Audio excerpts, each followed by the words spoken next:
ప్రస్తుతం నేనున్న ప్రాంతం డిప్యూటీ స్పీకర్ ఇటీవలే శ్రీరామనవమి వేడుకలో భాగంగా ఈ ఆలయానికి వచ్చి రాముని ఆలయంలో రామునికి దండ వేసిన క్రమంలో ఇక్కడ జరిగిన ఘర్షణకు సంబంధించి ఉన్న ప్రాంతం ఇది.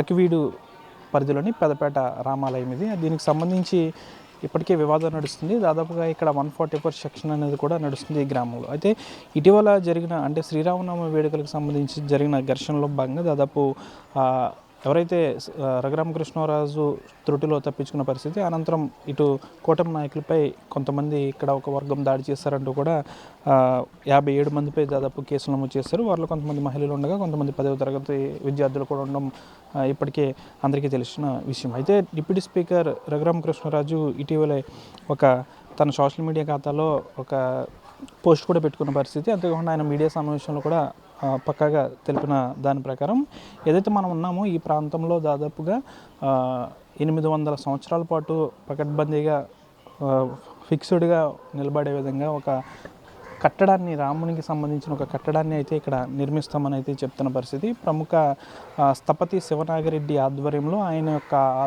యొక్క సూచనల మేరకు ఇక్కడ పాలరాతితో ఈ ఆలయాన్ని నిర్మిస్తామంటూ కూడా చెప్తున్న పరిస్థితి. అయితే దీనికి సంబంధించి కాస్త వివాదం అయితే నడుస్తుంది. అయితే ఈ ఆలయానికి సంబంధించి ఇక్కడ అధికారులు ఇచ్చిన దాని ప్రకారం దాదాపు మొత్తం మీద అంతా కూడా 4 సెంట్ల స్థలం. దీనికి సంబంధించి ఖాతా నెంబర్ 20000102 అని కూడా దీనికి ఉంది. దీనికి సంబంధించి రామాలయం సైట్ అని కూడా అధికారులు ఇచ్చిన దాని ప్రకారం అయితే మనం పక్కగా చెప్పొచ్చు. దీనికి సంబంధించి ఈ ఆలయం వద్ద అయితే ప్రస్తుతం పూర్తిగా శిథిలావస్థలో ఉంది. దీనికి సంబంధించి ఈ ఆలయాన్ని నూతనంగా నిర్మించేందుకు రఘురామకృష్ణరాజు పూనుకున్నారు. దీనికి సంబంధించి ఒక ఖాతాను అకౌంట్ నెంబర్ని కూడా ఓపెన్ చేశారు. దాదాపు 80 లక్షల వరకు కూడా టార్గెట్ పెట్టుకున్నారు. 80 లక్షల తర్వాత విరాళాలు వస్తే ఆటోమేటిక్గా ఆగిపోయే విధంగా కూడా పెట్టుకున్నారు. దాదాపు 100 రూపాయల నుంచి ఇంకా ఎంతకైనా విరాళాలు ఇచ్చేవారు ఇవ్వచ్చు అంటూ కూడా రఘురామకృష్ణరాజు మీడియా సమావేశంలో తెలిపారు.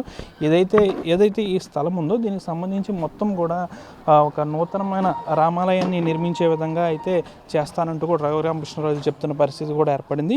అయితే దీనికి సంబంధించి ఇక్కడ ఇటువంటి కట్టడము మేము చేయమంటూ కూడా ఇక్కడ స్థానికులు అయితే చెప్తున్న పరిస్థితి కూడా నెలకొంది. అయితే భవ్య నిర్మాణం, రామాలయ నిర్మాణాన్ని అయితే ఇక్కడ చేస్తామని అయితే రఘురామకృష్ణరాజు చెప్తున్న పరిస్థితి. త్వరలోనే పనులు అనేవి ప్రారంభిస్తాము. ఇక్కడ పనులు ప్రారంభించిన తర్వాత దాదాపు వచ్చే శ్రీరామనవమికి ఇక్కడ ఒక అద్భుతమైన కట్టడాన్ని అయితే నిర్మిస్తామంటూ కూడా ఆయన చెప్తున్న పరిస్థితి కూడా నెలకొంది. ఇటీవలే కూడా ఇక్కడ జరిగిన వివాదానికి సంబంధించి 57 మందిపై కేసులు కూడా నమోదు చేసిన పరిస్థితి కూడా నెలకొంది. దాదాపు ఈ ఆలయం వచ్చే శ్రీరామనవమికి మొత్తం అద్భుతమైన ఒక నిర్మాణాన్ని అయితే నిర్మిస్తామంటూ కూడా రఘురామకృష్ణరాజు చెప్తున్న పరిస్థితి కూడా నెలకొందని చెప్పొచ్చు. ప్రస్తుతం ఏదైతే ఈ స్థలం ఉందో మొత్తం కూడా ఈ స్థలం దాదాపు 1932వ సంవత్సరంలో ఏదైతే మీరు విజువల్స్ చూస్తున్నారో ఇది 1932 నుంచి కూడా రామాలయంగా చెప్పుకొస్తున్నారు. అయితే ఇక్కడ గొంతెనమ్మ ఆలయం ఉందంటూ కూడా ఇక్కడ స్థానికులు చెప్తున్నారు. అయితే ఈ రామాలయాన్ని అయితే ఇక్కడ కొంతమంది ఒక వర్గం అయితే వ్యతిరేకిస్తున్న పరిస్థితి కూడా నెలకొంది. మరొకటి ఇక్కడ గొంతెనమ్మ ఆలయం నిర్మించాలని అయితే ఇక్కడ స్థానికులు కొంతమంది కోరుతున్నారు. ఎట్టి పరిస్థితుల్లోనూ కూడా ఇది రాముని ఆలయం కాబట్టి ఇక్కడ రామాలయం తప్పక కట్టి తీరుతామంటూ కూడా రఘురామకృష్ణరాజు అయితే చెప్పుకొస్తున్న పరిస్థితి. అయితే కొంతమంది చెలో ఆకివీడు పిలుపునిచ్చారు. దానికి సంబంధించి ఎంతమంది పిలుపునిచ్చినప్పటికీ కూడా, ఎంతమంది ఏం చేసినప్పటికీ కూడా ఈ నిర్మాణం ఆగదంటూ కూడా చెప్పుకొస్తున్న పరిస్థితి కూడా ఏర్పడింది.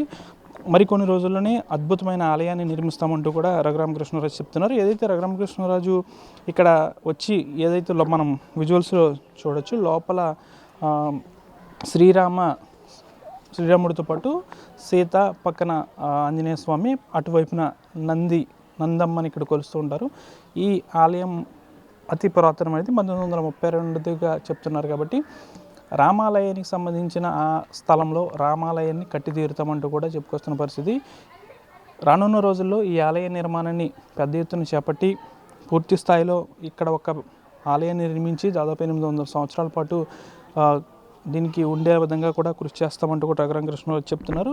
దీనికి సంబంధించి ఒక అకౌంట్ని కూడా ఓపెన్ చేశారు. దాదాపు 100 రూపాయల నుంచి 1,00,000 రూపాయల వరకు ఎవరికి తోచిన విరాళాలు వాళ్ళు ఇవ్వచ్చట్టు కూడా రఘురామకృష్ణరాజు చెప్పుకొచ్చిన పరిస్థితి. ప్రస్తుతం ఈ ఆలయానికి సంబంధించి ప్రస్తుతం వివాదం అయితే నడుస్తుంది. మరికొన్ని రోజుల్లోనే ఇక్కడ నూతనంగా ఆలయంని నిర్మిస్తామంటున్నారు. అంతేకాకుండా ఇక్కడ ఒక వర్గం మాత్రం ఇక్కడ ఆలయానికి నిర్మించడానికి వీల్లేదంటున్నారు. అయితే రఘురామకృష్ణరాజు వర్సెస్ ఇక్కడ ఒక వర్గం కింద ఉంది కాబట్టి అయితే మరికొన్ని రోజుల్లోనే పనులు చేపడతామంటున్నారు. కాబట్టి ఇక్కడ పనులు ప్రారంభం అవుతాయా లేకపోతే ఇక్కడ మరొక వర్గం దీన్ని అడ్డుకుంటుందా అనేది వేచి చూడాల్సిన అవసరం ఉంది. అయితే రఘురామకృష్ణరాజు మాత్రం కరాఖండిగా తెగేసుకుని చెప్తున్నారు, మరికొన్ని రోజుల్లోనే ఇక్కడ పనులు అనేవి ప్రారంభిస్తాము, పెద్ద ఎత్తున పనులు ప్రారంభించి దాదాపు 800 సంవత్సరాల పాటు దృఢంగా ఉండే అంత ఆలయాన్ని ఇక్కడ నిర్మించబోతున్నామంటూ కూడా రఘురామకృష్ణరాజు చెప్పుకొస్తున్నారు. అయితే చూడాలి రానున్న రోజుల్లో ఇక్కడ నిర్మాణం జరుగుతుందా లేకపోతే ఇక్కడ వర్గం అడ్డుకుంటుందా అనేది మాత్రం వేచి చూడాల్సిన అవసరం ఎంత ఉంది. ప్రస్తుతానికి అయితే రఘురామకృష్ణరాజు ఒకటే చెప్తున్నారు, ఈ ఆలయం 1932 నుంచి కూడా రాముని ఆలయం కాబట్టి ఈ రాముని ఆలయాన్ని పూర్తి స్థాయిలో కూల్చివేసి నూతన ఆలయాన్ని అయితే నిర్మిస్తామని అయితే రఘురామకృష్ణరాజు అయితే కరాఖండికి చెప్తున్న పరిస్థితి కూడా నెలకొంది. వీడి జనశేఖర్తో మన RTV ఆకివీడు పెద్దపేట గ్రామం నుంచి.